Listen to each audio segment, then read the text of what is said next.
ദൈവനാമത്തിന് വീണ്ടും മഹത്വം. സെക്കറിയാവിൻ്റെ പ്രവചനത്തിൻ്റെ ഏറ്റവും അവസാന അധ്യായങ്ങളിലേക്ക് നാം കടന്നു വന്നിരിക്കുകയാണ്. ഇന്ന് നാം പഠിക്കുവാൻ പോകുന്ന അധ്യായം 13-ാം അധ്യായമാണ്. ഇനിയും 13 കഴിഞ്ഞ് ഒരു അധ്യായം കൂടി മാത്രമേ നമ്മുടെ മുന്നിലുള്ളൂ, 14-ാം അധ്യായം. നാം ഈ സെക്കറിയാവിൻ്റെ പ്രവചനം പഠിക്കുവാൻ തുടങ്ങിയ സമയം മുതൽ മിക്കവാറും എല്ലാ സെഷൻസിലും ആവർത്തിക്കുന്ന ഒരു വിഷയം, നമ്മെ തന്നെ ഓർമ്മിപ്പിക്കുന്ന വിഷയം, അതിൻ്റെ അടിസ്ഥാന ആവശ്യമാണ്. ഈ ഒരു പ്രവചനം ആ കാലഘട്ടത്തിൽ എന്തുകൊണ്ടാണ് സെക്കറിയാവ് എഴുതിയത് അല്ലെങ്കിൽ അവരോട് അറിയിച്ചത് എന്നുള്ളത് നമുക്ക് മനസ്സിലാക്കുവാൻ സാധിക്കും. ദേവാലയത്തിൻ്റെ പണികൾ അത് പുരോഗമിക്കണം. The building of God's temple, ദൈവത്തിൻ്റെ ആലയം പണിയണം.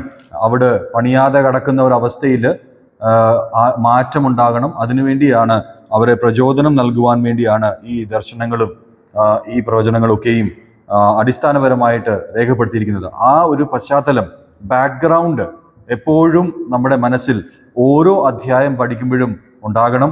അത് വിശേഷാൽ ഓർമ്മിപ്പിച്ചു എന്ന് മാത്രമേ ഉള്ളൂ. ഈ 12-ാം അധ്യായവും നാം 12, 13, 14-ാം അധ്യായം നാം കഴിഞ്ഞ പ്രാവശ്യം ചിന്തിച്ചതുപോലെ ഒരു പ്രത്യാശയുടെയും സന്തോഷത്തിൻ്റെയും അനുഗ്രഹത്തിൻ്റെയും അധ്യായങ്ങളാണ്. ഇതിനു മുമ്പുള്ള അധ്യായങ്ങളിൽ വലിയ കാര്യങ്ങൾ വളരെ തീക്ഷ്ണമായിട്ട് സംസാരിച്ചപ്പോൾ ഈ അധ്യായങ്ങളും അതുണ്ട്. എന്നാലും അതിനോട് ചേർന്ന് ദൈവം തൻ്റെ ജനത്തോട് ദൈവത്തെ ഭയപ്പെടുന്ന, ദൈവത്തിൻ്റെ ജനത്തെ സ്നേഹിക്കുന്ന ചില കാര്യങ്ങളും നമുക്ക് മനസ്സിലാക്കുവാൻ സാധിക്കും. ആ രീതിയിലാണ് നാം 12-ാം അധ്യായവും ചിന്തിച്ചത്. ചില ആത്മീക സത്യങ്ങൾ ആ അധ്യായത്തിൽ നിന്നും നാം ചിന്തിക്കുകയുണ്ടായി. ഇന്ന് നാം പഠിക്കുവാൻ ആഗ്രഹിക്കുന്നത് 13-ാം അധ്യായമാണ്. കമ്പാരിറ്റീവ്ലി ചെറിയൊരു അധ്യായമാണ്. 9 വാക്യങ്ങൾ മാത്രമേ ഉള്ളൂ. നമുക്ക് പ്രാരംഭമായിട്ട് ആ വാക്യങ്ങൾ ഒന്ന് വായിക്കാം.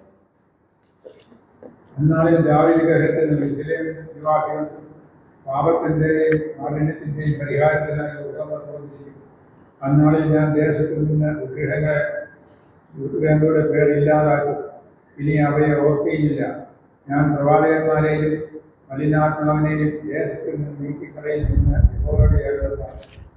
ആരെങ്കിലും ഈ പ്രവചിക്കുമ്പോൾ അവനെ ജനിപ്പിച്ച അപ്പനും അമ്മയും അവനോട് യഹോവയുടെ നാമത്തിൽ കോഷിച്ച് സംസാരിക്കുന്നതുകൊണ്ട് നീ ജീവനോട്ടിരിക്കുകയില്ല എന്ന് പറയുകയും അവനെ ജനിപ്പിച്ച അപ്പനെയും അമ്മയും അവൻ ഭവിഷ്യത്തിൽ തന്നെ അവനെ കുത്തിക്കളയുകയും ചെയ്യും. ഓരോരുത്തരും സാധാരണ ദർശനത്തെ കുറിച്ച് ധരിക്കും. ബോധമുള്ള മേലങ്കി ധരിക്കുകയില്ല. ഞാൻ പ്രവാചകന്റെ എന്റെ ബാല്യത്തിൽ തന്നെ ഒരാളിലേക്ക് വിലക്കി മേടിച്ചിരിക്കുകയെന്ന് എന്നാൽ അവരോട് എന്റെ വഴിക്കാണെന്ന് അവൻ എന്നെ സ്നേഹിക്കുന്നവരുടെ ഞാൻ അടി കൊന്നതാകുമെന്ന് എന്റെ കൂട്ടാളികളുടെ ആളുകൾ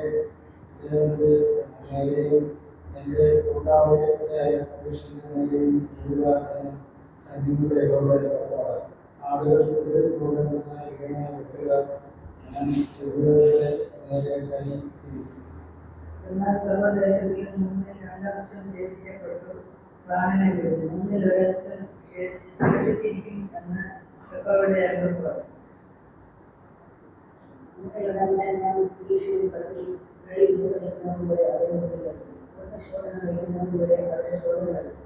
അവർ എന്റെ നാമത്തെ വിളിച്ചപേക്ഷിക്കും. ഞാൻ അവർക്ക് ഉത്തരവാദിത്വം ചെയ്യും. അവർ എന്റെ ജനമെന്ന് ഞാൻ പറഞ്ഞു. ദൈവനാമത്തിന് മഹത്വം. ഈ 13-ാം അധ്യായം അതിൻ്റെ 1-ാം വാക്യം 2-ാം വാക്യം നമുക്ക് മനസ്സിലാക്കണമെങ്കിൽ ഈ 12-ാം അധ്യായത്തിൻ്റെ ഒടുവിലത്തെ വാക്യങ്ങൾ നമ്മുടെ ഓർമ്മയിൽ വെക്കുന്നത് നല്ലതാണ്. അതിൻ്റെ 12-ാം അധ്യായം 10-ാം വാക്യത്തിൽ നാം ഇങ്ങനെ വായിക്കുന്നത്: I will pour out on the house of David and on the inhabitants of Jerusalem the spirit of grace and of supplication. കർത്താവിൻ്റെ പരിശുദ്ധാത്മാവ് ചൊരിഞ്ഞു കൊടുക്കും, പകർന്നു കൊടുക്കും എന്നുള്ള ഒരു ആഹ്വാനം എന്ന പ്രവചനമാണ് നാം വായിക്കുന്നത് ദാവീദ് ഗൃഹത്തിനും യെരുശലേമിൻ്റെ നിവാസികൾക്കും. അപ്പോൾ 12-ാം അധ്യായത്തിൻ്റെ ഒടുവിലത്തെ വാക്യങ്ങളിൽ ദൈവത്തിൻ്റെ ആത്മാവ് നൽകുന്ന കൃപ അല്ലെങ്കിൽ ആത്മാവിൻ്റെ ആ സാന്നിധ്യമാണ് കർത്താവ് പ്രവചിച്ച് അവർക്ക് നൽകുന്നത്. അതേ രീതിയിൽ അത് മനസ്സിൽ വെച്ച് നാം അതിൻ്റെ 1-ാം വാക്യം വായിക്കുമ്പോൾ 13-ാം അധ്യായം 1-ാം വാക്യത്തിൽ വായിക്കുന്നത്, in that day A fountain will be opened for the house of David and for the inhabitants of Jerusalem. 12-ാം അധ്യായം 10-ാം വാക്യത്തിൽ ഈ 2 കൂട്ടരെ തന്നെയാണ് നാം കാണുന്നത്, ദാവീദ് ഗൃഹവും യെരുശലേമിൻ്റെ നിവാസികളും. ആ 2 കൂട്ടർക്ക് പരിശുദ്ധാത്മാവ് വഴി കൃപകൾ നൽകി. അതേ രീതിയിൽ ഇപ്പോൾ 13-ാം അധ്യായത്തിൽ 1-ാം വാക്യത്തിൽ വരുമ്പോൾ ദാവീദ് ഗൃഹത്തിനും യെരുശലേം നിവാസികൾക്കും അവർക്ക് പുതിയൊരു കാര്യം കർത്താവ് നൽകുകയാണ്. In that day A fountain will be open. ഒരു ഉറവ, ഒരു സ്രോതസ് അവിടെ അവർക്ക് കൊടുക്കുകയാണ്. എന്താണ് അത് ചെയ്യുന്നത്? ദാറ്റ് വിൽ അവർക്ക് അവിടെ വായിക്കുന്നത്, open for house of David and for inhabitants of Jerusalem for sin and for impurity. അവിടെ ആ പാപത്തിൻ്റെയും മാലിന്യത്തിൻ്റെയും പരിഹാരത്തിനായിട്ട് ഒരു ഉറവ തുറന്നിരിക്കുന്നു. പാപത്തിൻ്റെയും മാലിന്യത്തിൻ്റെയും പരിഹാരം, ദീസ് 2 തിങ്സ്. ഇതിന് പരിഹാരമായിട്ട് കർത്താവ് അവർക്ക് ആ ദിവസം കൊടുക്കും. ഏത് ദിവസം കൊടുക്കും? അതിൻ്റെ 12-ാം അധ്യായം അവസാന വാക്യങ്ങളിൽ നാം കണ്ടിരുന്നു, വലിയ കരച്ചിൽ, വലിയ ദുഃഖം അവർക്കുണ്ടാവും. എപ്പോഴാണ് ഉണ്ടാവുന്നത്? they will weep bitterly. എപ്പോഴാണ്? they will mourn for him. കർത്താവിൻ്റെ ആ കരങ്ങൾ, ആ തുളയ്ക്കപ്പെട്ട കരങ്ങൾ അവർ കാണുമ്പോൾ അവർ ദുഃഖിക്കും. they would mourn. അവരുടെ പ്രവൃത്തികൾ ആലോചിച്ച്, കർത്താവിനെ മനസ്സിലാക്കാത്ത വിഷയങ്ങൾ ആലോചിച്ച് ഇസ്രായേൽ ജനം അക്ഷരികമായിട്ട് അവർക്ക് ദുഃഖമുണ്ടാവും. അതിൻ്റെ 10, 11, 12 വാക്യങ്ങൾ വായിക്കുമ്പോൾ നമുക്ക് മനസ്സിലാക്കുവാൻ സാധിക്കും. 10-ാം വാക്യത്തിൽ they will look on me whom they have pierced. അവര് ആ രീതിയിൽ വിലപിക്കും എന്നാണ് പറയുന്നത്. അവനെ നോക്കുമ്പോൾ, അവനെ കുത്തിയ പാടുകൾ നോക്കുമ്പോൾ അവർ വിലപിക്കും. ആ സമയം, ആ ദിവസം അവനെ നോക്കി വിലപിക്കുന്ന, ദുഃഖിക്കുന്ന ദിവസം. In that day A fountain will be opened for the house of David and for the inhabitants of Jerusalem. ആ ദൈവത്തിൻ്റെ കരങ്ങളിൽ, അവർ തന്നെ കുത്തിയ കരങ്ങളിൽ നോക്കി വിലപിക്കുന്ന, ദുഃഖിക്കുന്ന ആ ദിവസം കർത്താവ് അവർക്ക് ആത്മാവിൻ്റെ കൃപകൾ മാത്രമല്ല, ഇവിടെ ഒരു ഉറവ തുറന്നു കൊടുക്കും. അതിലൂടെ പരിഹാരം വരുന്നത് പാപത്തിനും മാലിന്യത്തിനുമുള്ള പരിഹാരമാണ് അവിടെ കർത്താവ് നൽകുന്നത്. Fountain open for sin and for impurity. അത് ദാവീദ് ഗൃഹത്തിനുമുണ്ട്, അത് യെരുശലേം നിവാസികൾക്കും ഉണ്ട്. നമുക്ക് മനസ്സിലാക്കുവാൻ സാധിക്കും. പഴയ നിയമത്തിൽ ഈ രീതിയിൽ ഇതിൻ്റെ ഒരു ചിത്രീകരണം നമുക്ക് മനസ്സിലാക്കുവാൻ സാധിക്കും. അവിടെ രക്തത്തിൻ്റെ പ്രാധാന്യമുണ്ട്. രക്തം ചൊരിഞ്ഞ് ആ രീതിയിൽ അവരുടെ പാപങ്ങൾ മറയ്ക്കുന്ന ഒരു വസ്തുത. they were covering their sins through blood of animals. ഈ ജീവജന്തുക്കളുടെ അല്ലെങ്കിൽ കാളകളുടെ അല്ലെങ്കിൽ ആ മൃഗങ്ങളുടെ ഒക്കെയും രക്തം അവർ ചൊരിഞ്ഞ് ആ രീതിയിൽ അവരുടെ പാപങ്ങൾക്ക് ഒരു മറവ് അവർ വരുത്തുക. they were just covering sin. എന്നാൽ നാം നമ്മോടുള്ള ബന്ധത്തിൽ ആത്മീകമായിട്ട് ചിന്തിക്കുമ്പോൾ, സഭയോടുള്ള ബന്ധത്തിൽ ചിന്തിക്കുമ്പോൾ, അവിടെ നമ്മുടെ കർത്താവിൻ്റെ ഒരു പ്രവൃത്തി നാം കാൽവരി ക്രൂശിൽ കാണുമ്പോൾ അവിടെ പാപത്തിന്റെ മറയല്ല നാം കാണുന്നത്. It is completely cleaned of. Blood and water came out. യോഹന്നാന്റെ സുവിശേഷം 19-ാം അധ്യായം 34-ാം വാക്യത്തിൽ നാം വായിക്കുന്നത്, രക്തവും വെള്ളവും അതിൻ്റെ അവസാന തുള്ളി വരെയും കർത്താവ് നമുക്ക് വേണ്ടി ചൊരിഞ്ഞു. When he was pierced. അപ്പോൾ കർത്താവിനെ കുത്തിയപ്പോൾ, വിലാപ്പുറത്ത് കുത്തിയപ്പോൾ രക്തവും വെള്ളവും ഇറങ്ങി വന്നു എന്നാണ് നാം വായിക്കുന്നത്. അപ്പോൾ കർത്താവ് നമ്മെ ആ രക്തം കൊണ്ട് ക്ഷമിക്കുക മാത്രമല്ല ചെയ്യുന്നത്, നമ്മുടെ പാപങ്ങൾ ക്ലെൻസ് ചെയ്യുക. He is cleansing us with water. He is also cleansing us with water. പൂർണ്ണമായിട്ട് ഈ മറയ്ക്കുക എന്ന് പറയുന്നതും കഴുകി കളയുക എന്ന് പറയുന്ന തമ്മിൽ വ്യത്യാസമുണ്ട്. പാപം മറയ്ക്കുക എന്ന് പറഞ്ഞാൽ ഇവിടെ ഒരു സാധനം ഇരിപ്പുണ്ട്, ഇതിൻ്റെ അകത്ത് ഒരു വസ്തു ഉണ്ടെങ്കിൽ അതിനെ മറച്ചു വെക്കുക എന്ന് പറഞ്ഞാൽ ബ്ലഡ് വെച്ച്, അല്ലെങ്കിൽ നാം പഴയ നിയമത്തിൽ കാണുന്നത് പോലെ ആ മൃഗങ്ങളുടെ രക്തം ചൊരിയുമ്പോൾ അതിൻ്റെ ഒരു മറയാണ് സംഭവിക്കുന്നത്. പാപം അവിടെ തന്നെ ഉണ്ട് എന്ന് നമുക്ക് മനസ്സിലാക്കുവാൻ സാധിക്കും. എന്നാൽ കർത്താവായ യേശു ക്രിസ്തുവിൻ്റെ രക്തം ചെയ്യുന്നത് പൂർണ്ണമായിട്ട് കഴുകി കളയുകയാണ്. രക്തവും വെള്ളവും ഉപയോഗിച്ച് കഴുകി മാറ്റുകയാണ്. പിന്നെ അവിടെ പാപത്തിൻ്റെ അസ്തിത്വമില്ല, അവിടെ സ്ഥാനമില്ല. അത് നമുക്ക് പിന്നെ അതിനെ എത്തിപ്പിടിക്കുവാനോ കാണുവാനോ സാധിക്കാത്ത വിധം, കർത്താവിന് അതിൻ്റെ ഓർമ്മയില്ലാത്ത വിധം അത് മാറ്റുന്ന ഒരവസ്ഥയാണ് നാം കാണുന്നത്. In that day A fountain. ആ രീതിയിലുള്ള ഒരു ഉറവയാണ്. ഉറവയുടെ പ്രത്യേകത നമുക്കറിയാം എന്താണ്? What is the quality of A fountain? ഉറവ എന്ന് പറഞ്ഞാൽ അത് ഒരു സമയത്തേക്കുള്ളതാണോ? വെള്ളത്തിൻ്റെ ഒരു തടാകം മാത്രമാണോ? അല്ല, അത് റെഗുലർലി ഉറവ വന്നുകൊണ്ടിരിക്കുകയാണ്. ഒരു കിണറ്റിൽ നല്ല ഉറവ ഉണ്ടെന്ന് പറയുമ്പോൾ റെഗുലർലി അതിൽ നിന്ന് വെള്ളം വന്നുകൊണ്ടേയിരിക്കുകയാണ്, ക്ലെൻസിങ് നടന്നുകൊണ്ടേയിരിക്കുകയാണ്. അപ്പോൾ നമ്മെ പൂർണ്ണമായിട്ട് നമ്മുടെ പാപങ്ങൾ ക്ലെൻസ് ചെയ്ത് കളയാൻ ശക്തിയുള്ള അല്ലെങ്കിൽ കളയുന്ന ഒരു കുഞ്ഞാട് അല്ലെങ്കിൽ ഒരു ദൈവം, അതിനെ ഓർമ്മിപ്പിക്കുന്ന ഒരു വസ്തുതയും കൂടെയാണ് ഈ ഒന്നാം വാക്യം. രണ്ടാം വാക്യം നമുക്കൊന്ന് വായിക്കാം, വേഴ്സ് 2.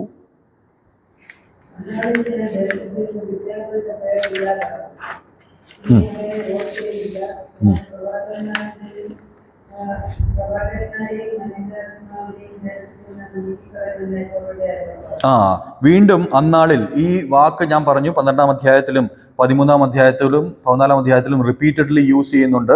15-16 തവണ തന്നെ ഉണ്ട്. വീണ്ടും രണ്ടാം വാക്യം തുടങ്ങുന്ന അന്നാളിൽ, ഇൻ ദാറ്റ് ഡേ, ആ ഡേ വീണ്ടും ഞാൻ ഓർമ്മിപ്പിക്കുന്നില്ല. That day is when they would see this God with hands pierced.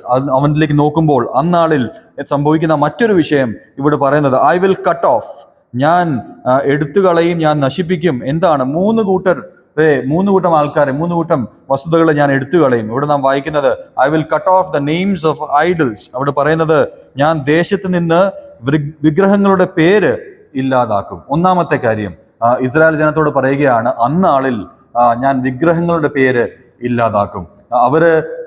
അവരുടെ ഇസ്രായേലിന്റെ ചരിത്രം നാം നോക്കിക്കഴിഞ്ഞാൽ അവര് എത്ര തവണ കർത്താവിനെ വിട്ട് പോയിട്ടുണ്ട്, വിഗ്രഹങ്ങളുടെ പുറകെ പോയിട്ടുണ്ട്, അനേക ദേവന്മാരുടെ പുറകെ അവിടെ പോയിട്ടുണ്ട്. അതെല്ലാം അവരുടെ വീഴ്ചയ്ക്ക് കാരണമായി തീർന്നിട്ടുണ്ട്. നാം വായിക്കുന്നത് അന്നാളിൽ ദേശത്തിൽ നിന്ന് വിഗ്രഹങ്ങളുടെ പേര് ഞാനില്ലാതെ, ഒരു പേര് പോലും അവശേഷിക്കാതെ കർത്താവ് ഉന്മൂലനാശനം ചെയ്യും. വിഗ്രഹങ്ങൾ ഇസ്രായേലിന് ഉണ്ടാകുകയില്ല എന്ന അക്ഷരാർത്ഥത്തിൽ അവരോട് സംസാരിക്കുകയാണ്. അത് ഇസ്രായേലിനോട് സംസാരിക്കുന്നു. നാം എപ്പോഴും അതിന് ആത്മീകാർത്ഥത്തിൽ സഭയോടുള്ള ബന്ധത്തിൽ ചിന്തിക്കാറുണ്ട്. സഭയോട് എന്താണ് അത് ചൂണ്ടിക്കാണിക്കുന്നത്? വിഗ്രഹങ്ങൾ നാം ചിന്തിക്കുമ്പോൾ നമുക്കറിയാം, അക്ഷരാർത്ഥത്തിൽ നമ്മൾ ആരും വിഗ്രഹങ്ങളെ ആരാധിക്കുന്നവരല്ല.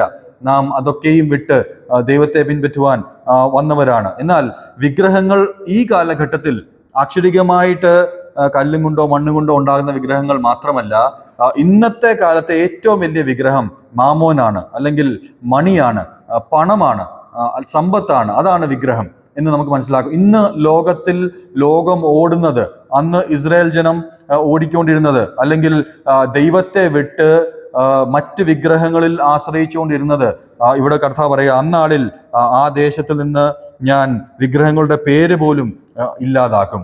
അപ്പോൾ നമ്മെ സംബന്ധിച്ച് വിഗ്രഹം എന്ന് പറയുന്നത്, ലോകത്തെ സംബന്ധിച്ച് വിഗ്രഹം എന്ന് പറയുന്നത് മാമോനാണ്. കർത്താവ് പറയുന്നു, മാമോനെയും ദൈവത്തെയും നിങ്ങൾക്ക് ഒന്നിച്ച് സേവിക്കുവാൻ സാധ്യമല്ല, കഴിയുകയില്ല.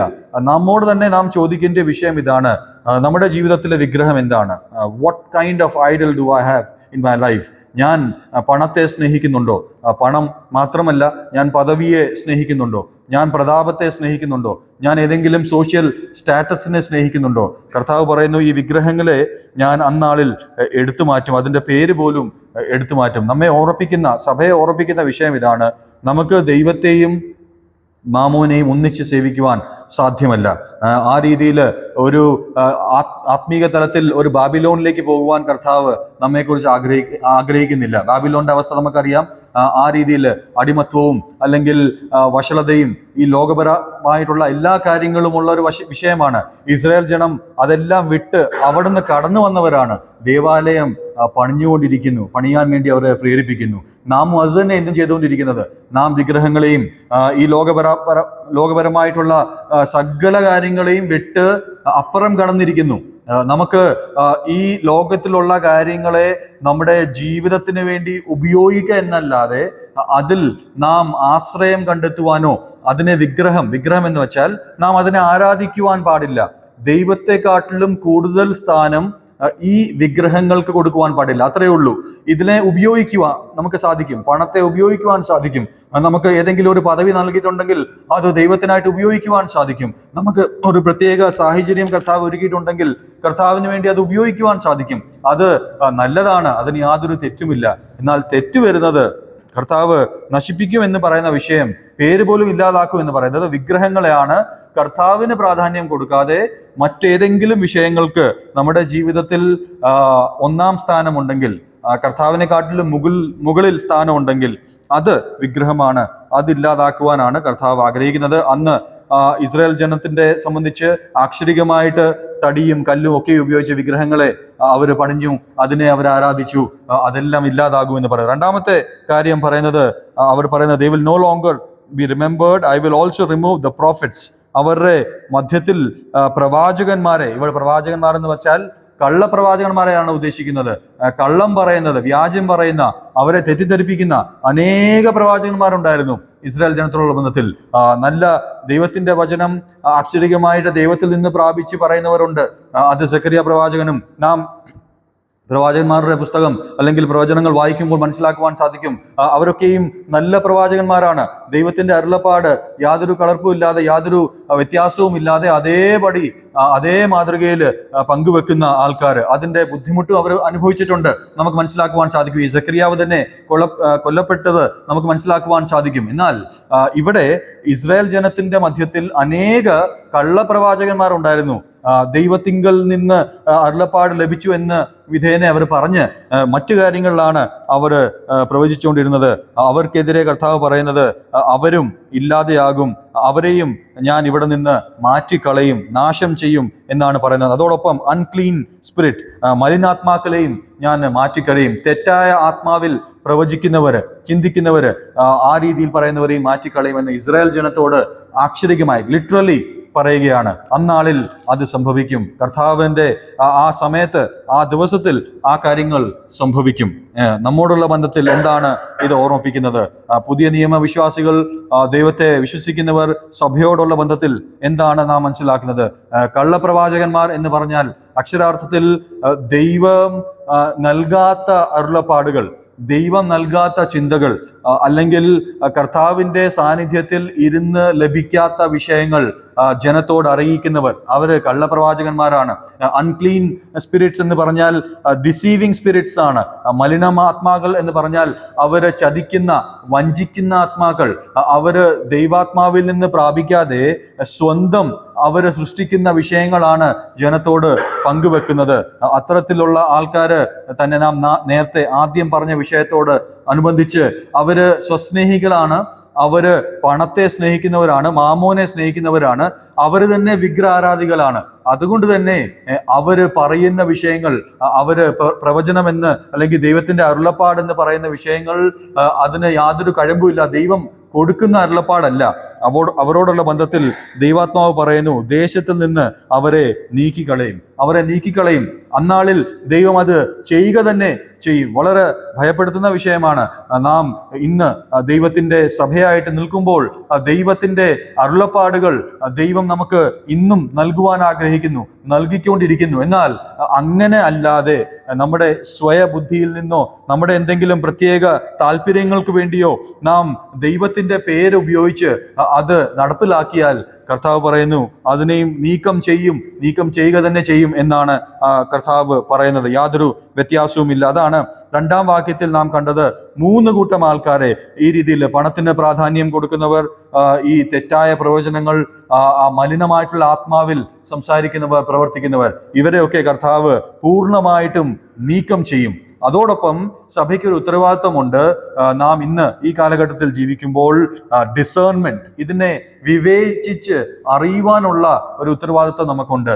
ഇങ്ങനത്തെ പ്രവാചകന്മാർ, ഇങ്ങനത്തെ അരുളപ്പാടുകൾ നൽകുന്നവർ, ഇങ്ങനെ മലിനാത്മാക്കൾ ഉള്ളവർ, ഇങ്ങനെ ജനത്തെ ചതിക്കുന്നവർ, വഞ്ചിക്കുന്നവർ ഇന്നും ഈ കാലഘട്ടത്തിലും ഉണ്ട് എന്ന് നമുക്ക് മനസ്സിലാക്കുവാൻ സാധിക്കും. അതുകൊണ്ട് നാം വളരെ ജാഗ്രതയോടെ നിൽക്കേണ്ടത് അത്യാവശ്യമാണ്. അനേക മാധ്യമങ്ങളിലൂടെ നമുക്കിന്ന് പല രീതിയിലുള്ള ദൈവത്തിന്റെ അരുളപ്പാട് എന്ന വിധേയനെ വരുന്ന വിഷയങ്ങൾ നമ്മൾ കേൾക്കുന്നുണ്ട്, ശ്രവിക്കുവാൻ സാധിക്കും, വായിക്കുവാൻ സാധിക്കും. പല മാധ്യമങ്ങൾ ഉപയോഗിച്ച് ഡിസേൺമെന്റ് എന്ന് പറഞ്ഞാൽ നാം വിവേചിച്ച് അതിനെ അറിയേണ്ടത് അത്യാവശ്യമാണ്.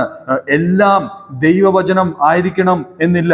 ദൈവത്തിന്റെ പേരുപയോഗിച്ച് വരുന്നവർ എല്ലാവരും ദൈവത്തിന്റെ അരുളപ്പാട് അറിയിക്കുന്നവർ ആകണം എന്നില്ല. ദൈവത്തിന്റെ അരുളപ്പാട് സെക്കറിയാവ് അറിയിച്ചത് ദൈവം സെക്കറിയാവിന് നേരിട്ട് കൊടുത്ത് അത് പ്രവചിച്ച് അറിയിക്കുകയായിരുന്നു.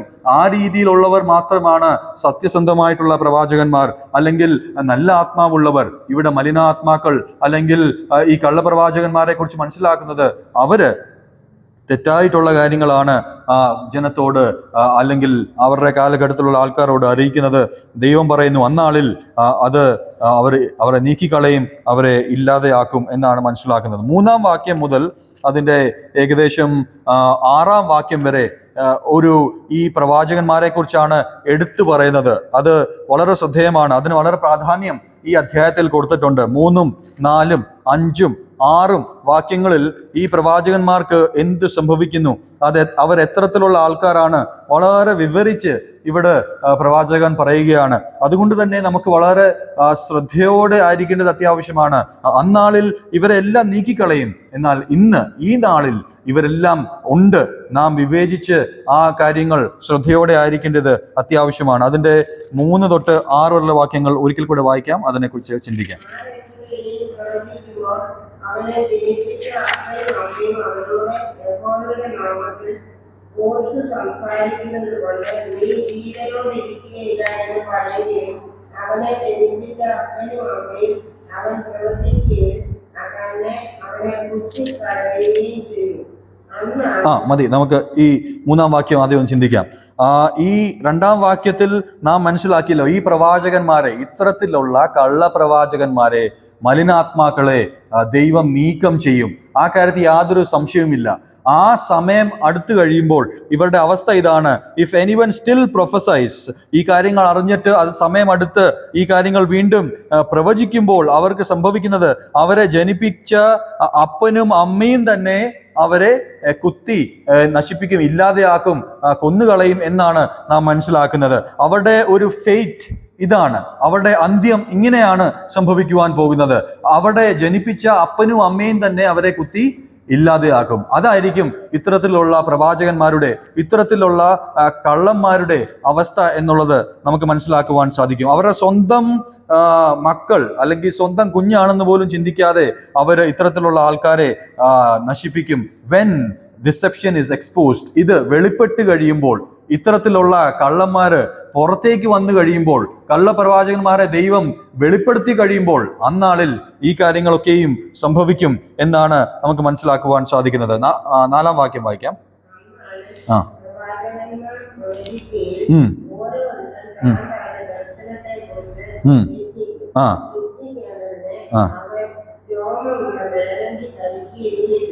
വീണ്ടും അന്നാളിൽ, ഞാൻ അതിനെക്കുറിച്ച് വിശദീകരിക്കുന്നില്ല, ആ നാളിലാണ് ഈ കാര്യങ്ങളെല്ലാം സംഭവിക്കുന്നത്. ഇവരെന്ത് ചെയ്യുന്നു? ഈ പ്രവാചകന്മാരെ കുറിച്ചാണ് പറയുന്നത്. അവര് പ്രവചിക്കുകയിൽ ഓരോരുത്തൻ താന്താന്റെ ദർശനത്തെ കുറിച്ച് ലജ്ജിക്കും. They would be each ashamed of their vision. അവര് ദർശനത്തിൽ പറഞ്ഞിട്ടുണ്ട് അനേകർ, ഈ കാര്യങ്ങൾ ഇങ്ങനെ സംഭവിക്കും, ഇതാണ് ദൈവത്തിന്റെ അരുളപ്പാട്, ദൈവം ഇതാണ് നിങ്ങളെ കുറിച്ച് ആഗ്രഹിക്കുന്നത്. അവര് ദർശനത്തിൽ കണ്ട പറഞ്ഞ വിഷയങ്ങളെ കുറിച്ച് ഓരോരുത്തരും അവനോന്റെ ദർശനത്തെ കുറിച്ച് ലജ്ജിക്കും എന്നാണ് അന്നാളിൽ സംഭവിക്കുവാൻ പോകുന്ന വിഷയം. അവരെങ്ങനെയാണ് പറഞ്ഞുകൊണ്ടിരുന്നത്? അവിടെ പറയുന്നത് രോമമുള്ള ഒരു മേലങ്കി. നമുക്കറിയാം പഴയ നിയമത്തിലെ പ്രവാചകന്മാരെ, അല്ലെങ്കിൽ ഈ രോമമുള്ള മേലങ്കി ആദ്യം നമ്മൾ കാണുന്ന ഒരു പരാമർശം യാക്കോബിനുള്ള ബന്ധത്തിലാണ്. റിഗാർഡിങ് ജേക്കബ്, യാക്കോബ് എന്താ ചെയ്തത്? എന്തിനു വേണ്ടി അത് ഉപയോഗിച്ചത്? ഈ രോമമുള്ള മേലങ്കി എന്തിനാ ഉപയോഗിച്ചത്? കള്ളത്തരത്തിന് വേണ്ടി, വഞ്ചിക്കുവാൻ വേണ്ടിയാണ് ഉപയോഗിച്ചത്. തൻ്റെ ആ ജ്യേഷ്ഠാവകാശം തട്ടിയെടുക്കുവാൻ വേണ്ടിയാണ് ആ കാര്യങ്ങൾ ഉപയോഗിച്ചത്. ആ രീതിയിൽ ഒരു നെഗറ്റീവ് കനോട്ടേഷൻ അതിനുണ്ട്. അതേസമയം നാം മറ്റൊരു രീതിയിൽ എലൈജ അല്ലെങ്കിൽ പ്രവാചകനെ കുറിച്ച് നാം ചിന്തിച്ചാൽ, അവരൊക്കെയും അവരുടെ ആ പദവിയിൽ ഇങ്ങനത്തെ ഒരു മേലങ്കി ധരിക്കുമായിരുന്നു. ഈ ഹെയറി അല്ലെങ്കിൽ ഈ രോമമുള്ള മേലങ്കി അവർ ധരിക്കുമായിരുന്നു. അവരുടെ വേഷഭൂഷം കാണുമ്പോൾ, വസ്ത്രധാരണ കാണുമ്പോൾ ജനത്തിന് മനസ്സിലാവും ഇവൻ ദൈവത്തിന്റെ അരുളപ്പാട് അറിയിക്കുവാൻ വന്ന പ്രവാചകനാണ്. പഴയ നിയമത്തിലെ കാര്യമാണ് നാം ചിന്തിക്കുന്നത്. ഈ ഇത്തരത്തിലുള്ള കള്ളപ്രവാചകന്മാർ ഇവരെ ഡ്യൂപ്പ് ചെയ്യുവാൻ ശ്രമിക്കുകയാണ്. അവര് ആ രീതിയിൽ ചില പ്രത്യേക വസ്ത്രങ്ങൾ ധരിച്ചു വന്ന് ജനത്തെ കബളിപ്പിക്കുകയാണ്, വഞ്ചിക്കുകയാണ് ചെയ്യുകയുണ്ടായത്. അന്നാളിൽ ഇതൊന്നും സാധിക്കത്തില്ല. Nothing of that sort would happen in that day. ആ സമയത്ത് ഇതെല്ലാം എക്സ്പോസ് ആവും, ഇതെല്ലാം വെളിപ്പെടും. അവർക്ക് ആ രീതിയിൽ മേലങ്കി ധരിക്കുവാൻ സാധിക്കുകയില്ല, അവർ ധരിക്കത്തില്ല. കാരണം ഇതെല്ലാം എക്സ്പോസ്ഡ് ആയിട്ട് തീർന്നിരിക്കുന്നു. അതാണ് 4-ാം വാക്യം പറയുന്നത്. ആക്ഷരികമായിട്ട് ഇസ്രായേൽ ജനത്തിൽ അല്ലെങ്കിൽ യഹൂദ ജനത്തിന് സംഭവിക്കുന്ന വിഷയമാണ്. ആത്മീകാർത്ഥം എപ്പോഴും നാം ചിന്തിക്കണം. ഈ കാലഘട്ടത്തിൽ ഈ രീതിയിൽ ഉള്ള ആൾക്കാർ ഇന്നും ഉണ്ട്. ഈ രീതിയിലുള്ള രോമമുള്ള മേലങ്കി ധരിക്കുന്നവർ, പുറമേയുള്ള എക്സ്പ്രഷൻ, ഈ രോമം ഉള്ള മേലങ്കി കാണിക്കുന്നത് പുറമേയുള്ള വസ്ത്രധാരണ മാത്രമല്ല, പുറമേയുള്ള മാനറിസംസ്. പുറമേ കണ്ടാൽ വളരെ നല്ല വിശ്വാസികളാണ്, വളരെ നല്ല ദൈവജനമാണ്. പുറമേ കണ്ടാൽ ഏറ്റവും മാതൃകപരമായിട്ടുള്ള ഒരു വ്യക്തിയാണ്. ഏറ്റവും നല്ല വസ്ത്രം, ഏറ്റവും നല്ല ശുഭ്രമായിട്ടുള്ള വസ്ത്രമായിരിക്കും ധരിക്കുന്നത്. ഏറ്റവും വ്യക്തമായിട്ടുള്ള രീതിയിലായിരിക്കും, മനുഷ്യർക്ക് മനസ്സിലാക്കത്തക്ക രീതിയിലായിരിക്കും ആ വ്യക്തിയുടെ പുറമേ ഉള്ള കാര്യങ്ങൾ, വാക്കുകൾ, അല്ലെങ്കിൽ ആ രീതിയിലുള്ള മനുഷ്യരെ കാണിക്കുവാനുള്ള ജീവിതം. എന്നാൽ അകമേ അവര് കള്ളത്തരം മാത്രം പ്രവർത്തിക്കുന്നവരാണ്. ദൈവത്തിന്റെ അരുളപ്പാട്, ദൈവത്തിന്റെ ആത്മാവില്ലാത്തവരാണ്. അവരുടെ അവസ്ഥയാണ് നാം കാണുന്നത്. അവർക്ക് അന്നാളിൽ ഇത്തരത്തിൽ വസ്ത്രം ധരിക്കുവാൻ സാധിക്കത്തില്ല. അതിന്റെ അർത്ഥം ദൈവം മുൻപാകെ ഒരു മറ അവർക്ക് വെക്കുവാൻ സാധ്യമല്ലാത്ത ഒരവസ്ഥയിലേക്ക് അവരെത്തും എന്ന് നമുക്ക് മനസ്സിലാക്കുവാൻ സാധിക്കും. കൂടുതൽ ഈ കാര്യങ്ങൾ പുതിയ നിയമത്തിൽ മനസ്സിലാക്കുവാൻ മത്തായിയുടെ സുവിശേഷം 24-ാം അധ്യായം ഭവനത്തിൽ ചെന്ന് വായിക്കുന്നത് നല്ലതാണ്. Mathews gospel chapter 24. ആ അധ്യായത്തിൽ തന്നെ, 24-ാം അധ്യായത്തിൽ തന്നെ 4 തവണ കർത്താവ് ഇത്തരത്തിൽ വഞ്ചിക്കുന്നവരെ കുറിച്ച് പറയുന്നു. 4 തവണ പറയുന്നുണ്ട്, 3-4 വാക്യങ്ങളിൽ പറയുന്നുണ്ട്. അതൊന്നും എടുത്തു വായിക്കുവാൻ നമുക്ക് സമയമില്ല. കർത്താവ് യേശുക്രിസ്തു പറയുന്നത് അവര് വഞ്ചനയുള്ളവരാണ്, കപടമുള്ളവരാണ്. അങ്ങനെയുള്ളവരെ കുറിച്ച് ആ 24-ാം അധ്യായത്തിൽ നമുക്ക് മനസ്സിലാക്കുവാൻ സാധിക്കും. അവർക്ക് 2 തിമോത്തിയോസ് 3-ാം അധ്യായത്തിൽ പറയുന്നു, അവര് പണത്തെ സ്നേഹിക്കുന്നവരാണ്, ലവേഴ്സ് ഓഫ് മണി. 1 തിമോത്തിയോസ് 4-ന്റെ 1-ാം വാക്യത്തിൽ വായിക്കുന്നു, ഡിസീവിങ് സ്പിരിറ്റ്സ്. അവര് ചതിക്കുന്ന, വഞ്ചിക്കുന്ന ആത്മാക്കൾ ഉള്ളവരാണ്. ഇതാണ് അവരുടെ വിശേഷണങ്ങൾ. 4-ാം വാക്യത്തിൽ നാം വായിച്ചു, അവർക്ക് അന്നാളിൽ അവർ തന്നെ ലജ്ജിക്കും. അവർ പറഞ്ഞതിനെ കുറിച്ച് ആലോചിച്ച്, ചെയ്തതിനെ കുറിച്ച് ആലോചിച്ച് അവർക്ക് വീണ്ടും ഒരു മറയൊന്നും ധരിക്കുവാൻ പറ്റാത്ത ഒരവസ്ഥയിൽ. നമ്മുടെ ജീവിതങ്ങൾ എങ്ങനെയാണ്? നാം എങ്ങനെയാണ് ദൈവസന്നിധിയിൽ ജീവിക്കുന്നത്? നാം എങ്ങനെയാണ് ദൈവസന്നിധിയിൽ നമ്മെ തന്നെ ക്രമീകരിക്കുന്നത്, നടക്കുന്നത്? ദൈവം പറയുന്നു, അന്നാളിൽ ഈ കാര്യങ്ങൾക്കൊക്കെ യാതൊരു മറയില്ലാത്ത ഒരവസ്ഥയിൽ എത്തും. 5-ാം വാക്യം നമുക്ക് വായിക്കാം.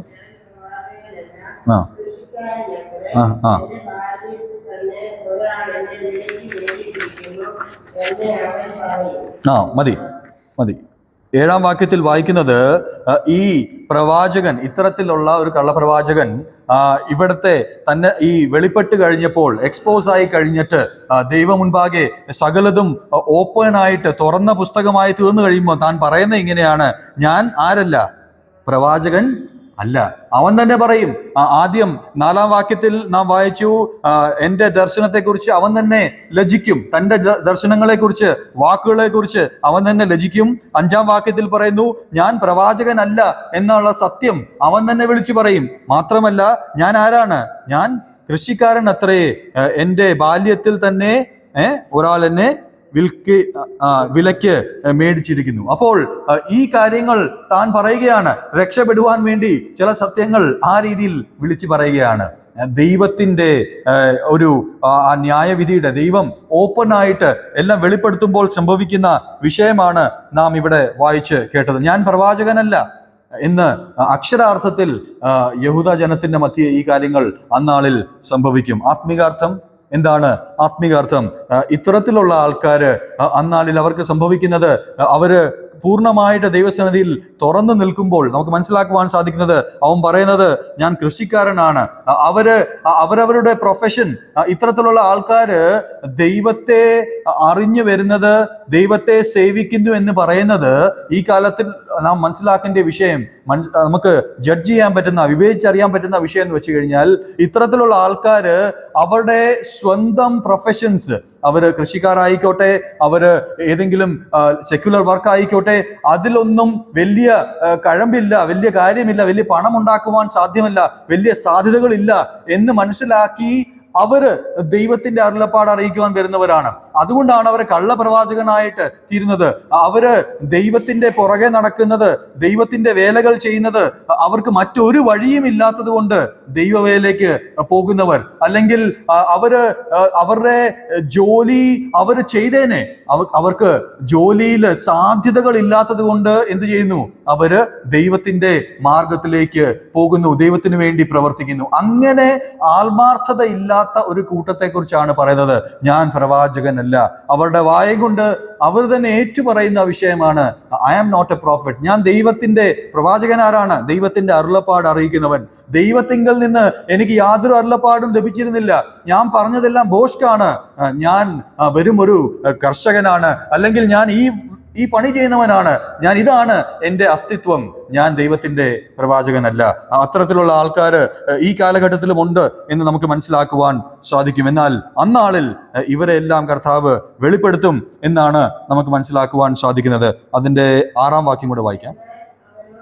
നിന്റെ കയ്യിൽ കാണുന്ന ഈ മുറിവുകൾ എന്ത് എന്ന് ചോദിക്കുന്നതിന് അവൻ എന്നെ സ്നേഹിക്കുന്നവരുടെ വീട്ടിൽ വെച്ച് ഞാൻ അടി കൊണ്ടതാകുന്നു എന്ന് ഉത്തരം പറഞ്ഞു. അടുത്തത് ഇവരെ കുറിച്ച് വിവരിച്ച് വ്യക്തമായിട്ട് അവരുടെ ആ ദശയെക്കുറിച്ച്, അവരുടെ അവസ്ഥയെക്കുറിച്ച് ഈ പ്രവാചകൻ, സക്കറിയ പ്രവാചകൻ പറയുകയാണ്, താൻ രേഖപ്പെടുത്തിയിരിക്കുകയാണ് ഈ മുറിവുകൾ എന്ത് എന്ന് ചോദിക്കുന്നതിന് അവൻ.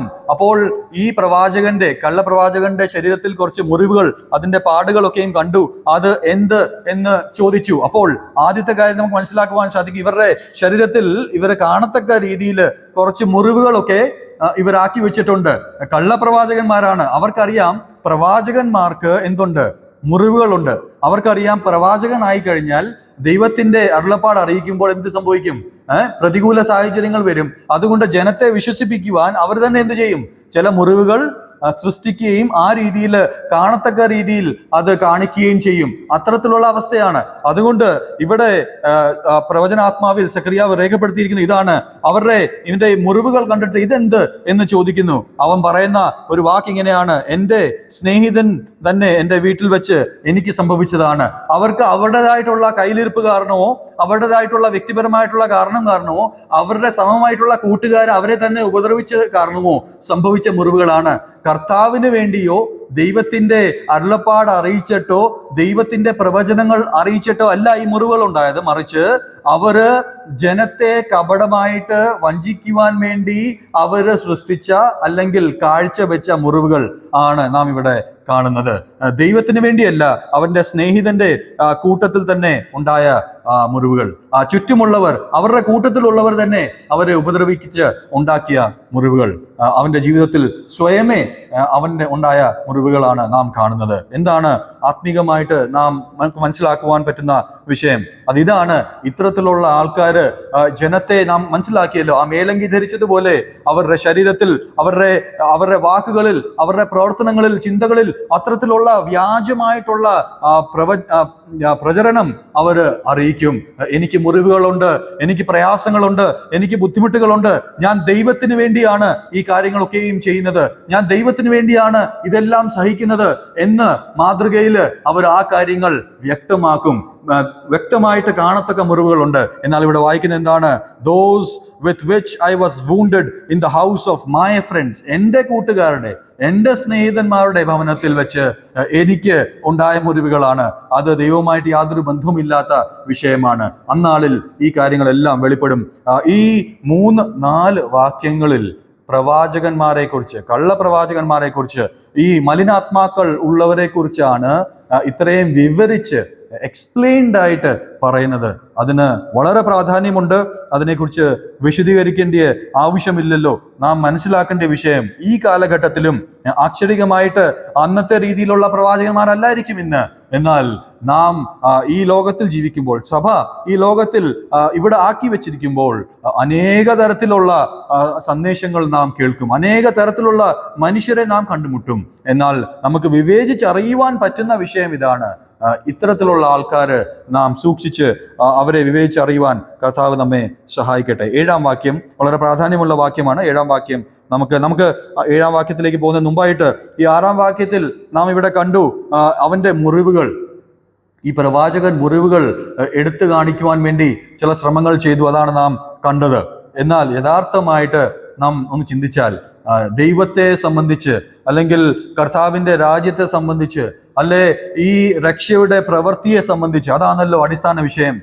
നമ്മുടെ കർത്താവായ യേശു ക്രിസ്തുവിൻ്റെ മുറിവുകൾ അല്ലാതെ, apart from the sufferings or pierced hands and legs of our Lord Jesus Christ, അതൊഴിച്ച് മറ്റൊരു മുറിവിനും പ്രാധാന്യമില്ല. It's only our Lord Jesus Christ. യെശയ്യാപ്രവചനം 53-ാം അധ്യായത്തിൽ വായിക്കുന്നത് പോലെ അവനെ കണ്ടാൽ ആളല്ല എന്ന് തോന്നുമാറ് he was smitten and bitten. ആ രീതിയിലുള്ള മുറിവുകൾ, അതുമായിട്ട് തുലനം ചെയ്യാൻ മനുഷ്യന്റെ ഒരു പ്രവാചകന്റെയും ഒരു മുറിവും അതിന്റെ അടുത്തെങ്ങും വരത്തില്ല. God is not going to divide this into anyone, any man. ആർക്കും ഇത് കർത്താവ് ഡിവൈഡ് ചെയ്ത് കൊടുക്കുവാൻ ആഗ്രഹിക്കുന്നില്ല. അതൊരിക്കലും സാധ്യമല്ല. ഒരുത്തൻ മാത്രമാണ് ആ രീതിയിൽ രക്ഷയ്ക്ക് വേണ്ടി ഏറ്റവും വലിയ മുറിവ് സഹിച്ചത്, കാൽവരി ക്രൂശിൽ കർത്താവായ യേശു ക്രിസ്തു. അത് ഞാനൊന്ന് പറഞ്ഞ് മുമ്പോട്ട് പോകുവാൻ മാത്രം ആഗ്രഹിച്ചു. 7-ാം വാക്യം വായിക്കാം.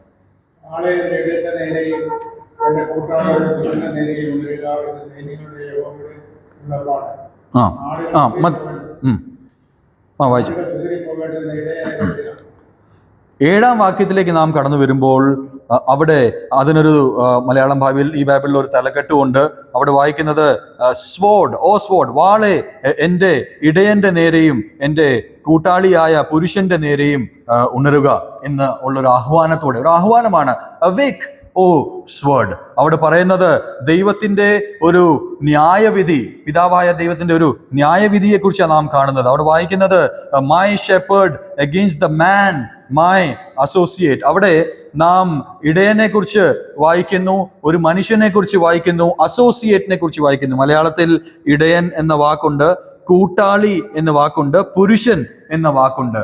ഈ വാക്കുകൾ സൂചിപ്പിക്കുന്നത്, ഈ മനുഷ്യൻ സൂചിപ്പിക്കുന്നത് നമ്മുടെ കർത്താവായ യേശു ക്രിസ്തുവിനെയാണ്. It is pointing towards Jesus Christ in the human form. അത് കർത്താവായ യേശു ക്രിസ്തുവിനെ സൂചിപ്പിക്കുന്ന ഒരു വാക്കാണ്. അവിടെ പറയുന്ന എൻ്റെ കൂട്ടാളിയായ പുരുഷൻ, പിതാവായ ദൈവത്തിന്റെ അസോസിയേറ്റ്, അല്ലെങ്കിൽ പിതാവായ ദൈവത്തിന്റെ സമനായിരിക്കുന്ന പുത്രനായിട്ടുള്ള ദൈവത്തെ കാഴ്ചവെക്കുന്ന, അതിലേക്ക് സൂചിപ്പിക്കുന്ന ഒരു വിഷയം. അവിടെ പറയുന്നത് എന്താ? വാളെ എൻ്റെ ഇടയന്റെ നേരെയും എൻ്റെ കൂട്ടാളിയായ പുരുഷന്റെ നേരെയും ഉണരുക. അപ്പൊ കർത്താവ് പൂർണ്ണ ബോധ്യത്തോടെ, പിതാവ് ഈ പ്രശ്നങ്ങൾ, പാപങ്ങൾക്കെല്ലാം പരിഹാരമായിട്ട് വാള് ആർക്ക് നേരെയാണ് അവിടെ ഊന്നുന്നത്, ഉണർന്നു വിടുന്നത്? തൻ്റെ പുത്രന്റെ നേരെ താൻ അവിടെ വിടുകയാണ്. അവിടെ പറയുന്നത് my shepherd against the man my associate declares the lord of hosts. അപ്പൊ സൈന്യങ്ങളുടെ യഹോവ, നീതിമാനായിട്ടുള്ള യഹോവ ഇവിടെ ചെയ്യുന്നത് ആ വാള് തൻ്റെ ഏകജാതനായ പുത്രന്റെ മുകളിൽ ഇടുകയാണ്. അവിടെ അങ്ങനെയാണ് അതിനൊരു പരിഹാരം വരുത്തുന്നത് എന്ന് നമുക്ക് മനസ്സിലാക്കുവാൻ സാധിക്കും. It is not falling on just a man. ഏതെങ്കിലും ഒരു മനുഷ്യന്റെ മുകളിലല്ല ആ വാള് വീഴുന്നത്, ദൈവത്തിന്റെ പുത്രന്റെ മുകളിൽ ആണ് വീഴുന്നത്. പാപത്തിന്റെ എതിരെയായിട്ടുള്ള ന്യായവിധി.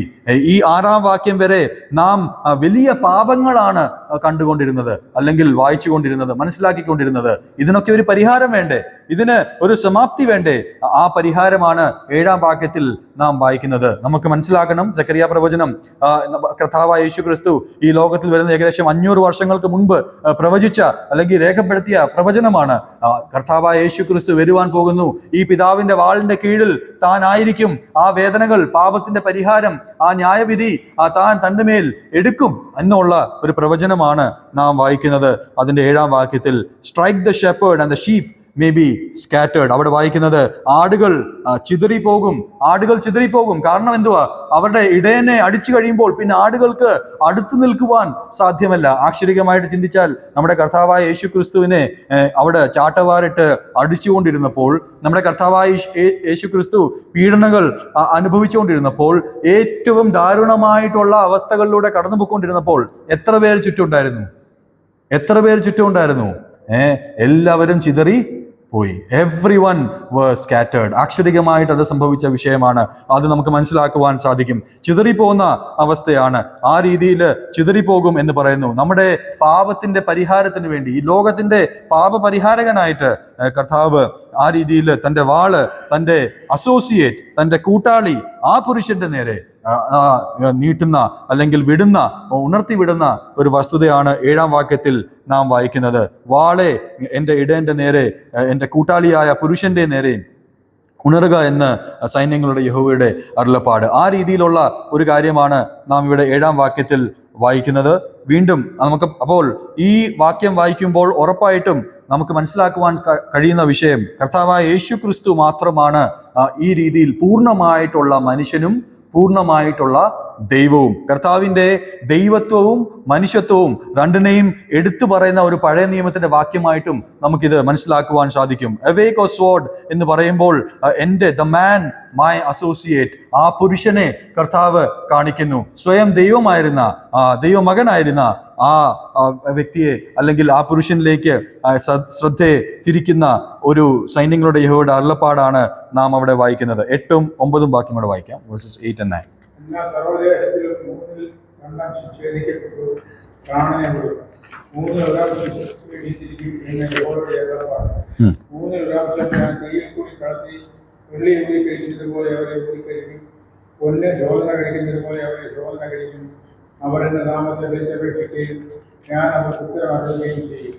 അവർ എൻ്റെ ജനം എന്ന് ഞാൻ പറയും, യഹോവ എൻ്റെ ദൈവം എന്ന് അവർ പറയും. ദൈവനാമത്തിന് മഹത്വം.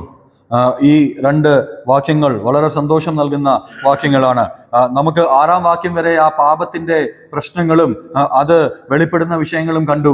7-ാം വാക്യത്തിൽ വന്നപ്പോൾ അതിനൊരു പരിഹാരമായിട്ട് നമ്മുടെ കർത്താവ് സ്വയം ആ പുരുഷന്റെ നേരെ വാള് പിതാവായ ദൈവം, സൈന്യങ്ങളുടെ യഹോവ അവിടെ ഉണർത്തിവിടുന്നത് കാണുവാൻ സാധിക്കും. അത് കഴിഞ്ഞ് നാം വായിക്കുന്നത് 8-ാം വാക്യവും 9-ാം വാക്യവും. കർത്താവ് തനിക്ക് വേണ്ടി ഒരു ശേഷിപ്പ്, ഒരു റെമിനന്റ്, ഒരു ബാക്കി വെച്ച ഒരു ജനത്തെ കർത്താവ് കരുതുന്ന ഒരു വിഷയമാണ് നാം ഈ 8ഉം 9ഉം വാക്യങ്ങളിൽ വായിക്കുന്നത്. അതിൻ്റെ കറക്റ്റായിട്ടുള്ള ഫ്രാക്ഷൻ അവിടെ കൊടുത്തിട്ടുണ്ട്. 3/1. ഓക്കെ, 1/3, 3/1. അപ്പൊ അതിന്റെ അർത്ഥം 3 അംശങ്ങളുണ്ട്. അതിൽ 1 അംശം മാത്രം കർത്താവ് വേർതിരിച്ച് ബാക്കി വെക്കുകയാണ്. ബാക്കി 2 അംശം എവിടെ പോയി? 2 അംശം നഷ്ടപ്പെടുന്ന അവസ്ഥയാണ് നാം കാണുന്നത്. 2/3 are lost. 1/3 God is keeping for himself. അത് എങ്ങനെയാണ് താൻ അത് തനിക്ക് വേണ്ടി മാറ്റിവെക്കുന്നത്? ഈ 8ഉം 9ഉം വാക്യം നാം കാണുമ്പോൾ ആ ദേശം ഒരു റിഫൈനിങ് പ്രോസസ് അവിടെ നാം കാണുന്നത്. അവിടെ തീയിലൂടെ അവരെ കടത്തിവിടും. They would be sent through the fire. They will third part through the fire. ഈ 3/1 അംശത്തെ ആ തീയിലൂടെ കടത്തി വിട്ടിട്ടാണ് ദൈവത്തിന് വേണ്ടി ബാക്കി വിടുന്നത് എന്ന് നമുക്ക് മനസ്സിലാക്കുവാൻ സാധിക്കും. ഇസ്രായേൽ ജനത്തോടുള്ള ബന്ധത്തിൽ ആക്ഷരികമായിട്ട് ഈ കാര്യങ്ങൾ സംഭവിക്കും എന്നാണ് നാം മനസ്സിലാക്കുന്നത്. 7-ാം വാക്യത്തിൽ നാം ക്രൂശിനെ കാണുന്നു. കാൽവരി ക്രൂശിലെ ആ യാഗത്തെ കാണുന്നു. കർത്താവായ യേശു ക്രിസ്തുവിന്റെ നേരെയുള്ള ആ വാളിനെ കാണുന്നു. വാളിനെ ഉണർത്തിവിട്ടത് നാം കാണുന്നുവെങ്കിൽ ഈ 8ഉം 9ഉം വാക്യത്തിൽ നമുക്കറിയാം ക്രൂശിനെ കുറിച്ച് നാം ഇന്നും സംസാരിക്കുമ്പോൾ മനുഷ്യർ അത് താല്പര്യത്തോടെ അല്ല കേൾക്കുന്നത്. ക്രോസ് ഒഫൻസ്, ക്രൂശിനെ കുറിച്ച് നാം സംസാരിക്കുമ്പോൾ അത് വളരെ ഭാരമാണ്, വളരെ പ്രയാസമാണ്. അത്ര സുഖകരമായിട്ടുള്ള വാർത്തകളല്ല നാം ഈ ക്രൂശിനെ കുറിച്ച് ജനത്തെ അറിയിക്കുമ്പോൾ. ഇറ്റ് ഒഫൻസ്, പ്രത്യേകിച്ചും നിഗളികളായിട്ടുള്ള ആൾക്കാരെ അത് ഒഫൻഡ് ചെയ്യും. അതുകൊണ്ടാണ് ഈ 2 അംശം ആ രീതിയിൽ വിട്ടുപോകുന്നത്. അതുകൊണ്ടാണ് ഈ 2 അംശം ഇല്ലാതെ പോകുന്നത്. നാം വായിച്ച എന്താണ്? 7-ാം വാക്യത്തിൽ അവര് ചിതറി പോകുന്നത്. They are scattered. അവര് ചിതറി പോകുന്നത് അതുകൊണ്ടാണ്. ദൈവത്തിന്റെ ക്രൂശിന്റെ ആക്ഷരികമായിട്ട് കർത്താവായ യേശു ക്രിസ്തു ക്രൂശിൽ കയറിയപ്പോഴും ജനം ചിതറിപ്പോയി. ആരും അടുത്ത് വരുവാൻ താല്പര്യം കാണിച്ചില്ല. കാരണം എന്താണ്? ക്രൂശിന്റെ അടുത്ത് പ്രയാസമാണ്. അവർ കാണുമ്പോൾ വേദനയാണ്, അവർ കാണുമ്പോൾ പരീക്ഷണങ്ങളാണ്, അവർ കാണുമ്പോൾ പ്രതികൂലങ്ങളാണ്. അവർക്ക് അതിനപ്പുറമായിട്ടുള്ള ജയത്തെക്കുറിച്ച് കാണുവാൻ സാധ്യമല്ല. അവർക്ക് അതിനപ്പുറമായിട്ടുള്ള ദിവ്യമായിട്ടുള്ള കാര്യപരിപാടി മനസ്സിലാക്കുവാൻ സാധ്യമല്ല. അവർ കാണുന്നത് ക്രൂശിനെ മാത്രമാണ്. അങ്ങനെ ഉള്ള നിഗളികളായിട്ടുള്ള, ദൈവത്തെ മനസ്സിലാക്കാത്ത, ഈ തീയിലൂടെ കടത്തിവിടാൻ അല്ലെങ്കിൽ തീയിലൂടെ കടന്നു പോകുവാൻ താല്പര്യമില്ലാത്ത ജനം അവിടെ ആ 2 അംശമായിട്ട് മാറിപ്പോകും. എന്നാൽ 3/1 അംശം അതിലൂടെ കടന്നു പോകും. അവിടെ വായിക്കുന്നത് ഐ വിൽ, അവിടെ 8-ാം വാക്യത്തിൽ നാം വായിച്ചു, അവിടെ 3-ൽ 1 അംശം ശേഷിച്ചിരിക്കും എന്ന് യഹോവ പറയുന്നു. എന്നാൽ 3-ൽ 2 അംശം ഛേദിക്കപ്പെട്ട് പ്രാണനെ വിടും. 2 അംശം അവിടെ ഇല്ലാതെയാകും. Very very dangerous, horrific state. ഇത് വളരെ ഭയാനകമായിട്ടുള്ള ഒരവസ്ഥയാണ്. 2 അംശം ഇല്ലാതെയാകും. 1 അംശം അവിടെ കർത്താവ് ശേഷിപ്പിക്കും എന്നാണ് നാം മനസ്സിലാക്കുവാൻ സാധിക്കുന്നത്. ആക്ഷരികമായിട്ട് ഇസ്രായേലിനുള്ള ബന്ധത്തിൽ ഇത് സംഭവിക്കും. വെളിപ്പാട് പുസ്തകം നാം കുറച്ച് നാളുകൾക്ക് മുമ്പ് പഠിച്ചതാണ്. അതിന്റെ 7-ാം അധ്യായം നാം വായിക്കുമ്പോൾ അവിടെ ഒരു ഫിഗറിനെ കുറിച്ച് നാം വായിക്കുന്നു. 1,44,000 ജനം. അവര് ശേഷിപ്പാണ്. അവര് ഇസ്രായേൽ ജനത്തിന്റെ ഒരു ശേഷിപ്പാണ്, റെമനന്റ് ആണ്. അവരെ ദൈവം വിടുവിക്കും. അതാണ് ഈ 3-ൽ 1 അംശം. ആ 1 അംശത്തെ കർത്താവ് അന്നാളിൽ രക്ഷപ്പെടുത്തും. 1,44,000 ജനം അക്ഷരികമായിട്ട് ഇസ്രായേൽ ജനത്തോടുള്ള ബന്ധത്തിൽ ഇതിനെയാണ് സൂചിപ്പിക്കുന്നത്. നമ്മോടുള്ള ബന്ധത്തിൽ എന്താണ് നമുക്ക് മനസ്സിലാക്കുവാൻ സാധിക്കുന്നത്? ഒരു ശോധനയുടെ ആറാവസ്ഥയിൽ നിന്ന് തീയിലൂടെ നമ്മെ കടത്തി വിട്ടാൽ മാത്രമേ നമുക്ക് ഈ നല്ല അംശത്തിലേക്ക് കടന്നു വരുവാൻ സാധിക്കുകയുള്ളൂ എന്ന് നാം മനസ്സിലാക്കണം. ടെസ്റ്റിംഗ് ടൈംസ്, നമ്മുടെ ജീവിതത്തിൽ നാം ആ തീയിലൂടെ കടന്നു പോകേണ്ടത് അത്യാവശ്യമാണ് എന്ന് ദൈവാത്മാവ്, ദൈവവചനം നമ്മെ ഓർമ്മിപ്പിക്കുന്നു. Test them as gold is tested. അവിടെ പറയുന്നത് പൊന്ന് ശോധന കഴിക്കുന്നത് പോലെ അവരെ ശോധന കഴിക്കും. That is how gold, silver, ആ രീതിയിൽ മെറ്റൽസിനെ ഒക്കെ ശോധന ചെയ്തതുപോലെ കർത്താവ് ജനത്തെ ശോധന ചെയ്യും എന്നാണ് വായിക്കുന്നത്. എന്നാൽ അതിന്റെ അവസാനം ഒന്ന് ശ്രദ്ധിക്കുക.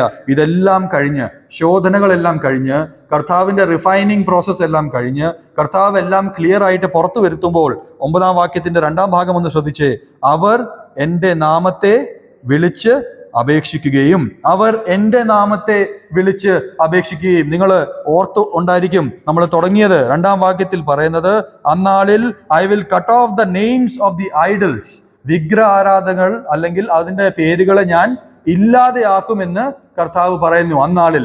ഇവിടെ ഈ 9-ാം വാക്യത്തിന്റെ 2-ാം ഭാഗത്ത് ഞാൻ വായിച്ചത് they will call on my name. കർത്താവിന്റെ ആഗ്രഹം ഇതാണ്.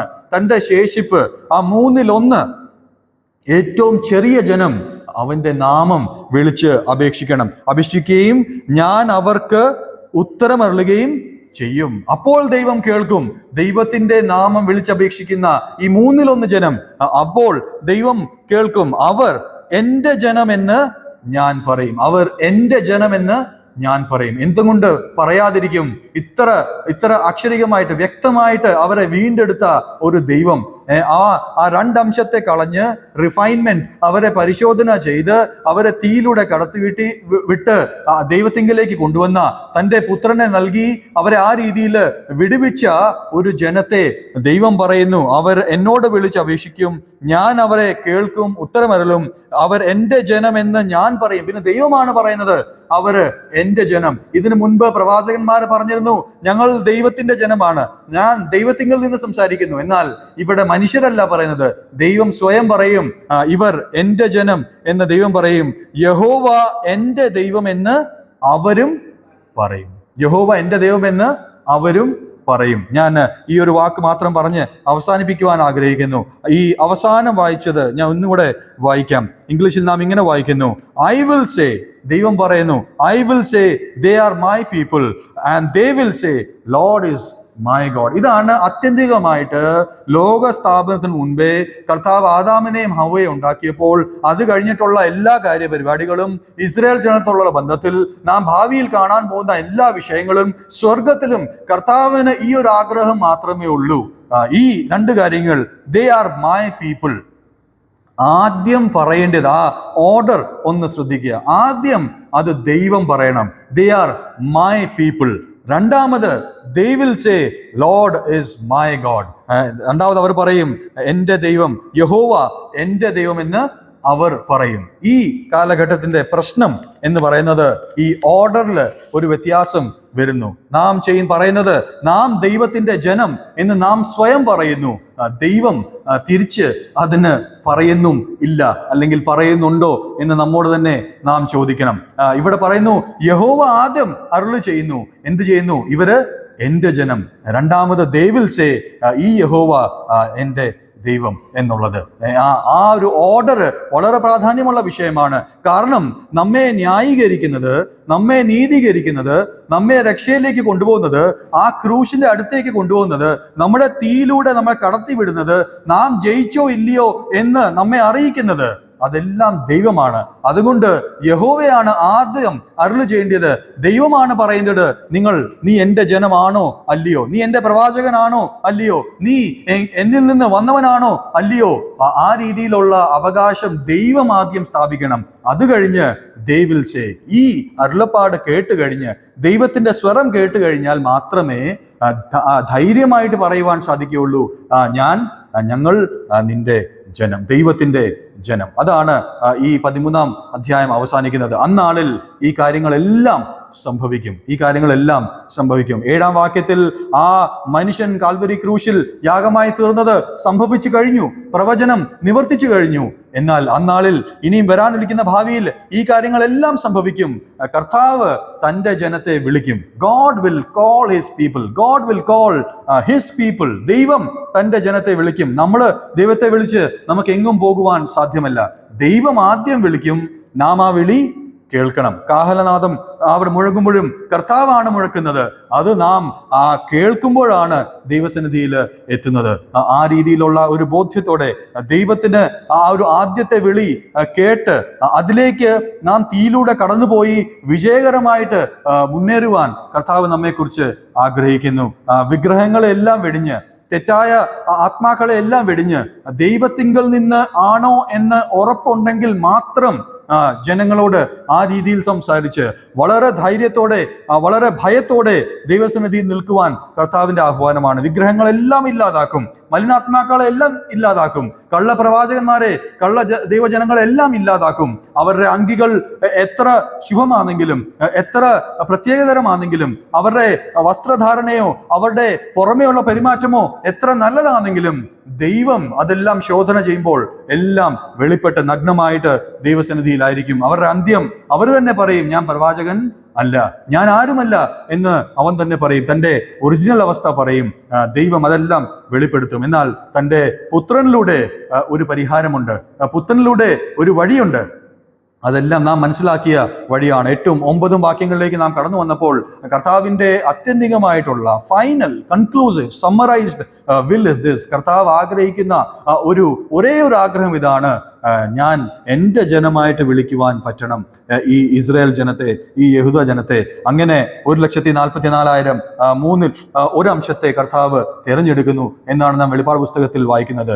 അതേ രീതിയിൽ നമ്മെയും കർത്താവ് തിരഞ്ഞെടുത്തിരിക്കുന്നു. നാം ദൈവത്തിന്റെ സന്നിധിയിൽ ആ രീതിയിൽ കർത്താവ് നമ്മെ തീയിലൂടെ കടന്നുവിടുമ്പോൾ ധൈര്യത്തോടെ ആയിരിക്കാൻ കർത്താവ് നമ്മെ കുറിച്ച് ആഗ്രഹിക്കുന്നു. ദൈവം അങ്ങനെ വിളിക്കുമ്പോൾ നമുക്കും തിരിച്ചു പറയുവാൻ സാധിക്കും, ഞങ്ങളും ദൈവത്തിന്റെ ജനം. ആ രീതിയിൽ പറയുവാൻ, ധൈര്യത്തോടെ പറയുവാൻ കർത്താവ് നമ്മെ ഇടയാക്കട്ടെ. ദൈവനാമം മഹത്വപ്പെടുമാറാകട്ടെ.